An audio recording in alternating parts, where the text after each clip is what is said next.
Louisiana Bayou, this is Willow Springs Lake in northeastern Arizona, the site of the second annual Crayfish Festival. The event was born out of the idea that crayfish are bad for Arizona's environment, but delicious to eat. My family's originally from Louisiana. Grandpa moved the family out here in the 60s, 64, but we still have a lot of Cajun heritage and a lot of family back there, and very much still involved in the Cajun lifestyle. And one day last year, my dad had read an article about how bad crawfish were for the Arizona rivers and streams, and that they're eating the fish population and the vegetation. And so he said, I'm going crawfishing, but he said that on the radio.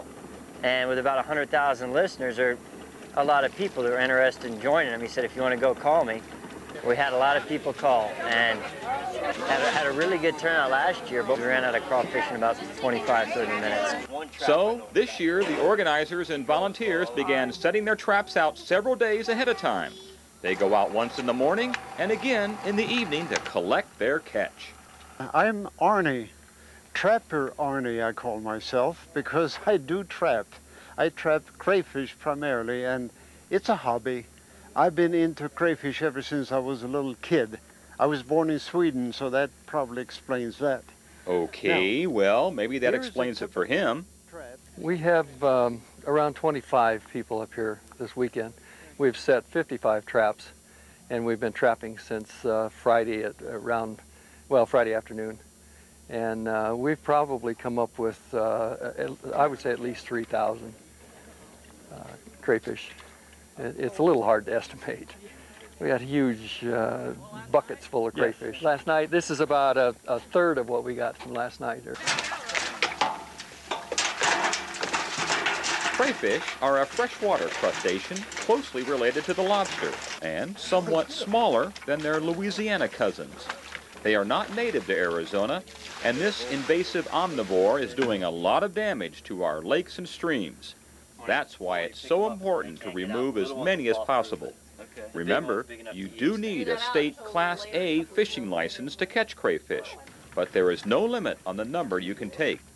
By the time this weekend was over, the catch totaled 400 pounds, or about 8,000 crayfish. Crayfish were intentionally introduced many, many years ago. They were introduced for vegetation control, and they were also introduced, obviously, as a bait item. And I think folks thought that they were doing the right thing. Today we know that there are some resource damages that are associated with crayfish, which are not native to our state. I came to the United States 50 years ago, and when I came to Arizona, I was delighted to find that Arizona is full of crayfish. Of course, everybody who fishes for trout is not so enthusiastic as I am, but I mean, we can both have our druthers in this respect. I have my crayfish, and if I reduce the number of crayfish, well, then the trout fishermen will be happy too. It has a tremendous impact. Of course, we're fishermen, and so we're concerned about the fishing possibilities, but anyone who's a sportsman in Arizona needs to be concerned about the crayfish impact and how they affect various types of creatures in aquatic habitat. They eat a lot of the minnows, a lot of the fish eggs, and they eat a lot of the vegetation that keeps the lakes from turning into mud puddles. That's a big one. Man, there's another one. Crayfish are very easy to catch. You can use almost anything smelly for bait, from cat food to fish tails to officially compressed crayfish bait. Then you set your traps out along the edge of the bank. Traps vary in size and style, but the crayfish don't seem to mind.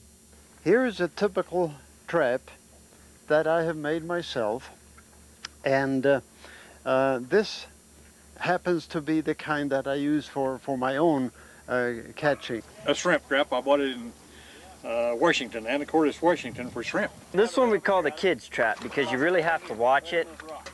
You don't want to leave it for more than a half hour, 45 minutes unattended, and as opposed to the other traps you can leave out overnight. A lot of the kids like a little bit more activity. So this kind of trap, it looks just two rings with wire, and you set it on the flat bottom, and that cork floats in the water top, and you have your bait in the middle, and after you look down there and you see your crawfish on there, you pick it up, and the crawfish get stuck in there, then you pick them out and throw them in your bucket.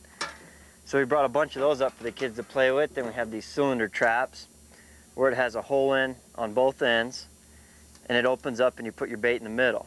And then the crawfish just crawl in there, and you know, you check them every 8 to 12 hours. And then the most productive traps we had, we actually, these are game and fish traps. They're just perfect squares, and they spring out, and they've got a little pouch for the bait. You open that and put it in there, and then when you go and check it, you just open the trap and you shake the crawfish out. So they all, for the most part, overnight traps all have the same concept: a spot for the bait, a hole for the crawfish to enter in a funnel form, and about 18 inches long. This is going to be awesome. Crayfish trapping probably is a little more popular than the fishing part, because the kids can really get into collecting crayfish. They play with them, they catch them with a fishing line, they trap them, they net them. And I have 4 children and 10 grandchildren, and that's one of our most popular family activities, is to go out with nets and traps and just do nothing but have a lunch and net and trap crayfish, and then we prepare them and eat the larger ones at least, and just have a good time. Which takes us to the main event. Over 800 people came out to sample the lobster-like delicacy. The cook knows what he's doing too. He is Pierre Romero, the owner of Baby K's Cajun Kitchen in Phoenix. Right now we're just dropping in the crawfish with corn and potatoes and onions and some special seasoning. When you catch them, you're going to want to get them in salt water. Basically cleans them out. And you just want enough salt to cover them, then cover them with water. You'll see what happens. Up. You can tell. Then you simply want to put them in a pot of boiling water with seasoning, which usually consists of cayenne, garlic, salt, pepper. Bring them back up to a boil, cut the fire, and then let them soak like they are right now. And that way they absorb all that flavor. And then you just dump them out on the table and go to it. And there's lots more coming. Eating crayfish seems to involve a lot more peeling than eating. Hard to get it out. But all that effort does pay off. Delicioso. Very, very good. Good. Radio talk show host Rosie Romero even demonstrates the best way to eat them. And then you pinch down here at the bottom, and then you just put it in your mouth and pull it out. Just try to table. If you really want the seasoning, you crush the head and suck the brains out. A lot of strange people suck the head, so you can try that if you'd like. It's overrated. So why does the Romero family and all the other volunteers work so hard to put this festival on each year? You know, I love crawfish, for one. I'd sit there and I'd eat myself to death if there was enough in front of me. And two, any excuse I need to get outside, I'll use. And the weather up here is much nicer than down in the valley this time of the year. And if eating crayfish is not your thing, there is crayfish dancing, crayfish kissing. Wow. And they are great to terrorize your little brother with. And check out this guy. He even thinks he can hypnotize crayfish. Stand on their heads. Seriously though, the festival is a fun way to get across a very serious message. We use crayfish as a way to help remind the public that intentional or accidental importation of some species can be a real resource damage to the state of Arizona. We want to make sure that we address our behaviors and we know how to avoid accidental introductions. And if we're considering an intentional introduction, we consider the risks very, very, very carefully. And there are things the public can and should do to help keep future aquatic pests out of our lakes and streams. We do lots of things without even thinking. We load our boat up after a fishing trip, perhaps in one part of the state or even in another state. But do we take the time to stop and look to see whether we're dragging any weeds with us? Do we take a look inside our live well and make sure it's cleaned out?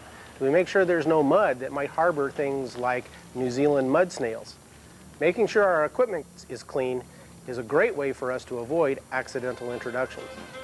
In the meantime, we can all look forward to the next Crayfish Festival, where everybody can capture a little Cajun spirit and help rid our lakes of this most unwanted guest.